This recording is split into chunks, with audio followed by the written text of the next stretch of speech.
안녕하세요. 루멘입니다. 2020년 하반기 서울신용보증재단 다들 자소서 쓰시느라 엄청 바쁘실 거예요. 29일까지이기 때문에 약 한 5일 정도가 남았습니다. 상반기에 코로나 때문에 65명이나 채용을 했는데요. 하반기에도 27명이나 이렇게 채용하다 보니까 많은 분들이 관심을 갖고 서신보에 지원을 하시는 분들이 꽤 많아 보여요. 여기 이렇게 공개 경쟁은 17명, 경력 경쟁은 10명, 이직하려고 하신 분들도 많으실 것이고, 오랫동안 준비를 해 오셨던 분들도 많으실 겁니다. 일단은 서류를 뚫으셔야만 할 텐데요. 이 15배수를 어떻게 내가 뚫을 수가 있을까 걱정을 많이 하시는데, 요 핵심은 그동안에 쌓았던 뭐 교육상이라든지 경험, 경력이나 이런 것도 당연히 중요할 것이고요. 자소서가 매우 중요합니다. 그래서 자격 요건은요, 학력, 연령, 성별 다 제한 없이 누구나 다 지원이 가능합니다. 그리고 보수는 여러분들 아시다시피 약 한 4,000대 정도 된다. 클린아이에 따르면은 현재 사원수는 337명, 평균 연봉이 7,088만 원 이렇게 되어 있고요. 신입 초봉이 4,181만 원으로 기재가 되어 있습니다. 이거보다 받으시는 금액은 좀 더 점점 많아지실 거예요. 그리고 이번 하반기에는 서류 접수는 9월 29일까지예요. 그리고 1차 심사, 2차 심사 각각 이렇게 진행을 할 것이고 합격자 발표 이후에 필기와 면접을 거쳐서 최종 합격자가 발표나게 됩니다. 여기까지 꼭 다 가셨으면 좋겠어요. 서류 단계에서 입사지원서, 자기소개서, 역량기술서 이렇게 세 가지를 놓고 평가를 하게 됩니다. 이 중에 자소서가 상당히 좀 까다롭죠. 전에도 서울신용보증재단은 요 성별을 나타내는 경우 중에서 병장 제대를 했던 그 부분 밝히게 되면은 탈락을 시켰던 사례가 있는 곳이기 때문에 군 경험을 쓰실 때 조심하셔야만 합니다. 꼭 유념하세요. 그래서 이번 하반기 자소서는 역시나 또 바뀌었어요. 지난 상반기에 비해서 어떤 부분이 바뀌었는지를 보도록 할게요. 1번은 서울신용보증재단의 경쟁력을 분석한 내용을 적는 항목입니다.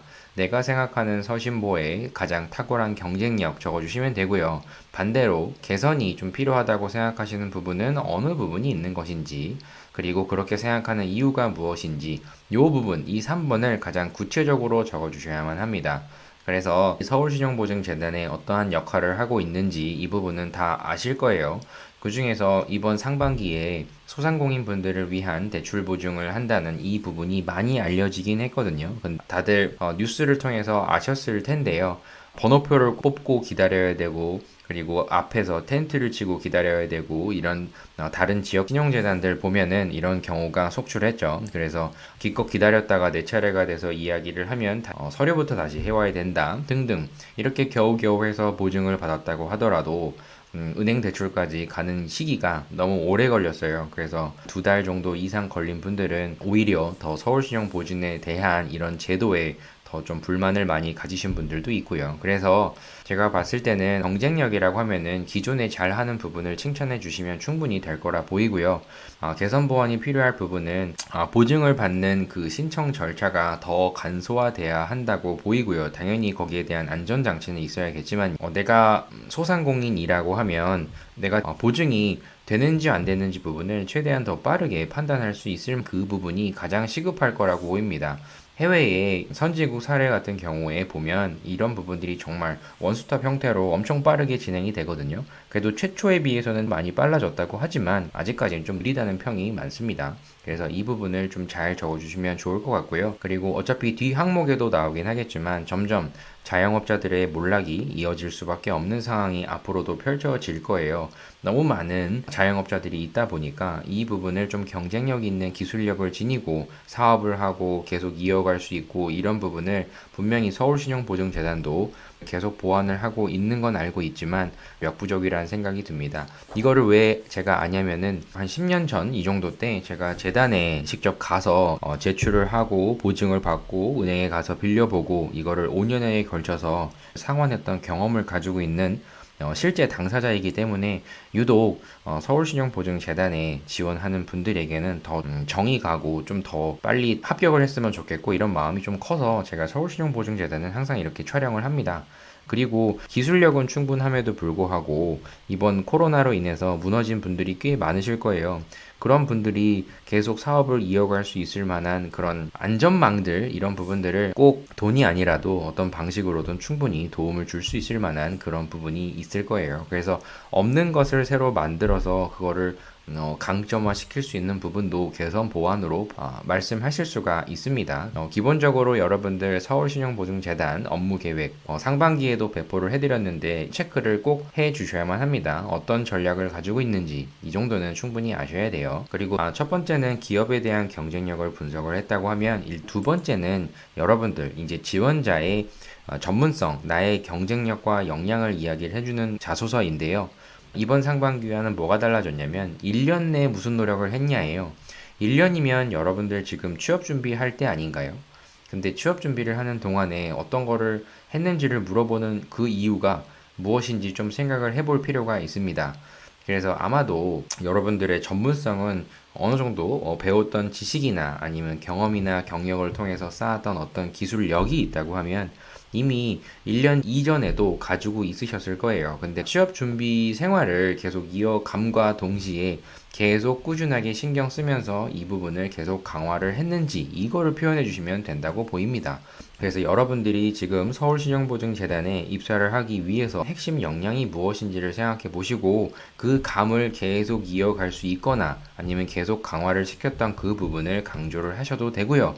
정말 아무것도 없다. 나는 정말 아예 경쟁력 자체가 솔직히 좀 없다. 이런 분들은 어쩔 수 없어요. 우리 재단이 보증을 서줘야 하는 대상이 소상공인이라고 하면은 소상공인의 실태, 힘들어 하시는 그런 부분들, 또 좋은 점, 안 좋은 점, 이런 부분을 철저하게 분석을 하실 필요가 있어요. 이거를 많이 알고 분석해서 지식을 쌓은 부분도 여러분들 노력입니다. 그것도 역량으로 표현할 수가 있기 때문에 그러한 관심도를 학습하셨던 내용이 있다고 하면은 충분히 어필하셔도 됩니다. 또는 소상공인 분들과 함께 이 힘든 코로나 시기를 버텨내면서 사장님과의 많은 이야기를 하면서 이 현실을 알고 그에 맞는 또 도움을 사장님한테 드리고 이런 아르바이트 경험이 있는 분들도 노력이라고 볼 수가 있어요. 그건 나의 또 다른 전문성이거든요. 이런 위기 상황을 어떻게 내가 기회로 또 바꿔낼 수가 있는지 사장님들에게 어떤 아이디어를 줬거나 이런 부분으로 같이 협업을 했던 사례가 있다고 하면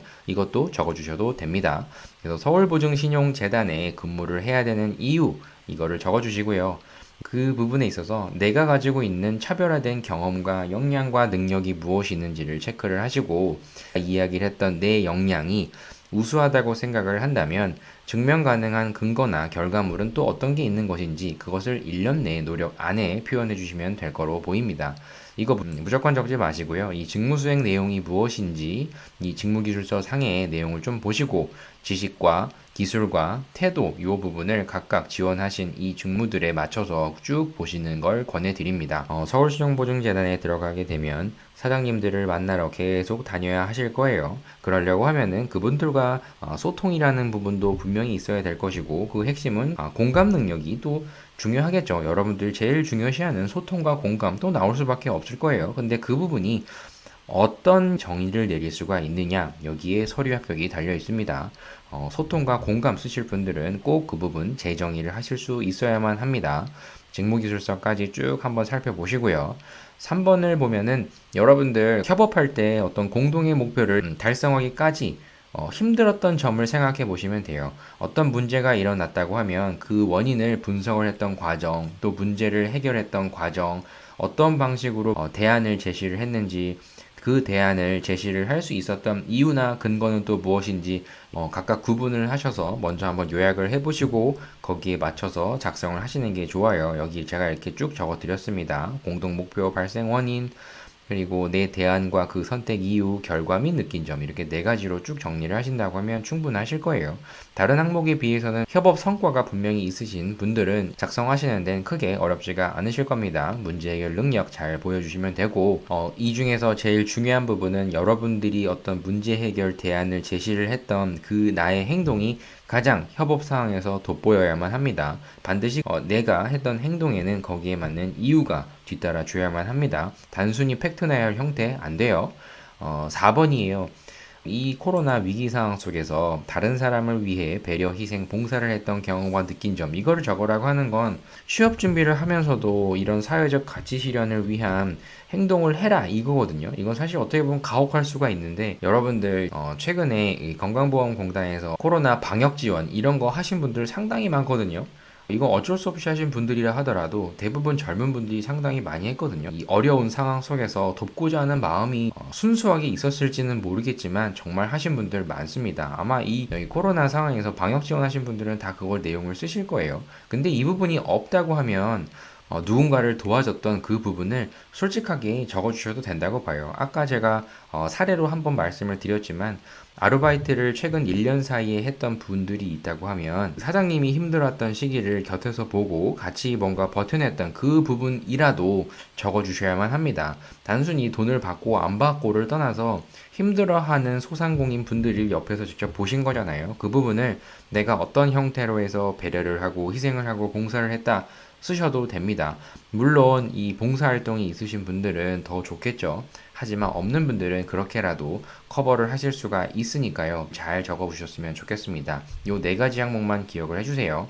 코로나 상황 속에서 배려와 희생, 봉사 경험이 뭔지를 적어주시고 그 경험을 했던 이유, 그 경험을 통해 느낀 점, 그리고 이 경험을 통해서 내가 서신보에 입사를 하고 어떤 부분을 기여할 수가 있는지 이거를 네 가지 항목으로 구분을 하셔서 쭉 적어 보신 다음에 내가 생각하는 사회적 가치 창출에 대해서 설명을 하실 수가 있으신다고 하면 마무리 되실 겁니다. 그리고 5번이에요. 청렴은 재단과 은행, 증권사, 공단 이렇게 돈을 다루는 곳이라고 하면 더더욱 이 부분이 중요할 수밖에 없을 거예요. 하지만 청렴에 대한 사전적인 정의로 여러분들이 알고 있는 그 부분을 적어주셔도 좋을 거고요.